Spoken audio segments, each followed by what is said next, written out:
So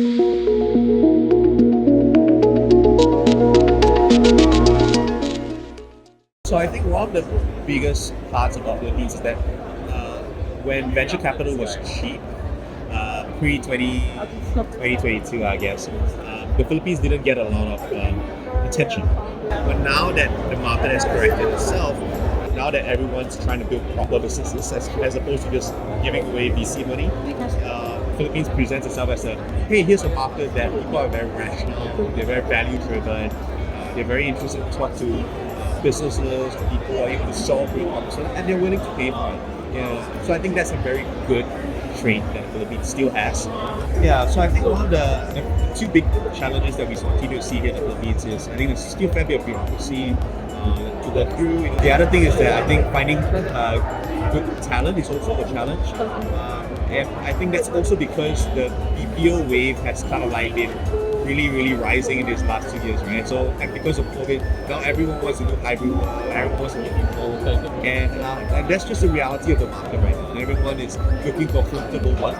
But I think in any kind of important or difficult endeavor, where you're trying to build something challenging, overcome difficult problems, you need people who are kind of like really hungry to go for it, right? So it's not just comfortable.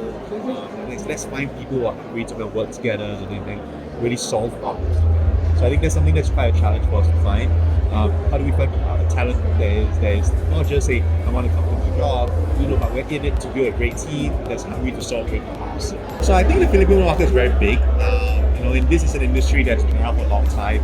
And in many cases, when we go into the market, we're not really, per se, thinking about competing with people. We're just really thinking about how do we provide kind of like a new technology, new solution to the market that is backed by a service that businesses can rely on. So things like something like a POS is a very almost infrastructure level dependency kind of service. So for us, it's really about making sure we do a really good job at what we do and being reliable.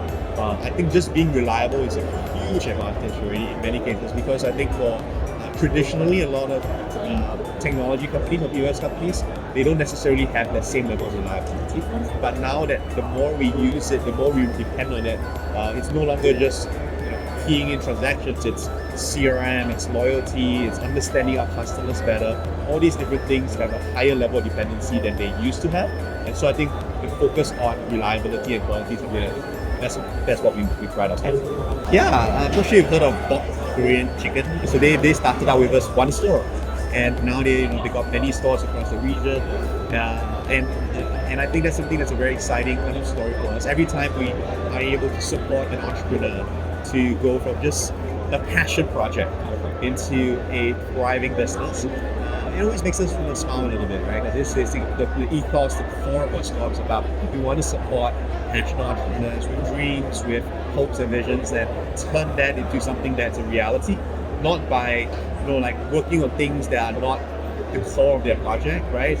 There's so many things you need to get right in the business, but hopefully StoreHub supports all of that so that you can focus on making great Korean fried chicken, right? So I think that's something that we love to see.